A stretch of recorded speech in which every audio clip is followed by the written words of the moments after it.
Hi friends. இன்னைக்கு சூப்பரான kitchen tips தான் பார்க்க போகிறோம். எதை பற்றிய டிப்ஸ்னா, நம்ம மதியம் லஞ்சுக்கு வந்து பகாரா பண்ணோம்னாக்கா, அது கூட வந்து நம்ம என்ன செய்யணும்னா, கொஞ்சம் முந்திரி பருப்பு வறுத்து போடணுங்க. லாஸ்ட்டில் போடணும். லாஸ்ட்டில் போட்டிங்கன்னா, அந்த சாதத்தை வந்து சாப்பிடும்போது நல்ல கிரன்ச்சியாக இருக்குங்க. டேஸ்ட் ரொம்ப நல்லாயிருக்கும். ட்ரை பண்ணி பாருங்கள். வீடியோ முழுது ஸ்கிப் பண்ணாமல் பாருங்கள். ஃபுல் வீடியோ வரும் பாருங்கள். அடுப்பு ஆன் பண்ணிவிட்டு ஒரு குக்கரை அடுப்பில் வச்சுக்கோங்க. நீங்கள் கடாயிலையும் பண்ணலாம், குக்கர்லேயும் பண்ணலாம். கடையில் பண்ணதா இருந்தால் கொஞ்சம் தம் போட்டு வைங்க. சூப்பராக கிடைக்குங்க உங்களுக்கு.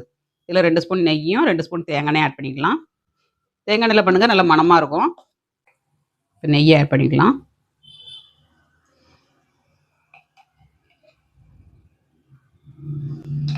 ரெண்டு ஸ்பூன் நெய்யை ஆட் பண்ணியிருக்கேன். 2 ஸ்பூன் தேங்காய் எண்ணெய் ஆட் பண்ணியாச்சு. இப்போ கொஞ்சம் முந்திரி பருப்பு வறுத்து எடுத்துக்கலாம். முந்திரி பருப்புங்க, உடைச்ச முந்திரி பருப்பு ஒரு 10-15 எண்ணெய் ஆட் பண்ணியிருக்கேன். முழு பருப்புனா ஒரு 5-6 எண்ணெய் ஆட் பண்ணிக்கோங்க.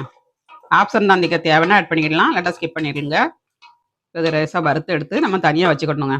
சாதத்தோடு போட்டோம்னா கிரஞ்சாக கிடைக்காதுங்க, மொறுமொறுப்பு இருக்காது. அதனால் தனியாக வறுத்து எடுத்துட்டு நம்ம லாஸ்ட்டில் மேலே போட்டோம்னா சாப்பிடும்போது நல்லா மொறுமொறுப்பாக இருக்குங்க. இந்த மாதிரி கோல்டன் கலர் வந்தோடனே நம்ம எடுத்துடணுங்க.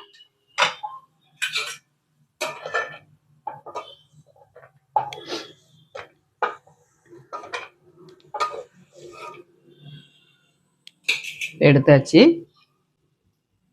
இப்போ பட்டை, 2 பிரிஞ்சி இலை, 2 நட்சத்திரப்பூ, ஒரு மராத்தி மொக்கு, அப்புறமா 4 லவங்கம், கொஞ்சம் கல்பாசி, 2 ஏலக்காய், ஜாதி பூங்க, ஜாதி பத்திரி பூ ஒரு சின்ன துண்டு போட்டுக்கோங்க, நல்லா டேஸ்ட்டாக இருக்கும். சாதத்தை ஓப்பன் பண்ணிடலாம். நல்லா ஏர் இறங்கிருச்சு. வாவ், சூப்பராக ரெடிங்க. ஃபஸ்ட்டு வந்து கரண்டியில் இந்த சைடை வச்சு நம்ம கிண்டி கொடுக்கணுங்க. கிண்டி கொடுத்தேன்னா உங்களுக்கு வந்து நல்ல சோறு உடையாமல் சூப்பராக கிடைக்கும்.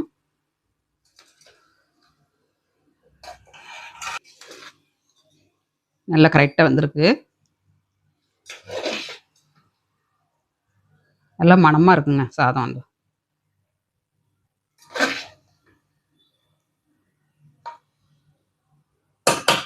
அருமையான சுவையில் பகாரா ரைஸ் ரெடிங்க. இப்போ முந்திரி பருப்பு நம்ம ஆட் பண்ணிடலாம்.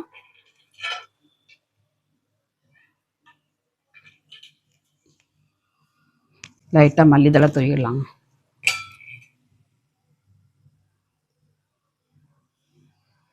வீடியோ பிடிச்சிருந்தா லைக் பண்ணுங்கள். நாளைக்கு இன்னொரு டிப்ஸோட பார்க்கலாம். பாய்.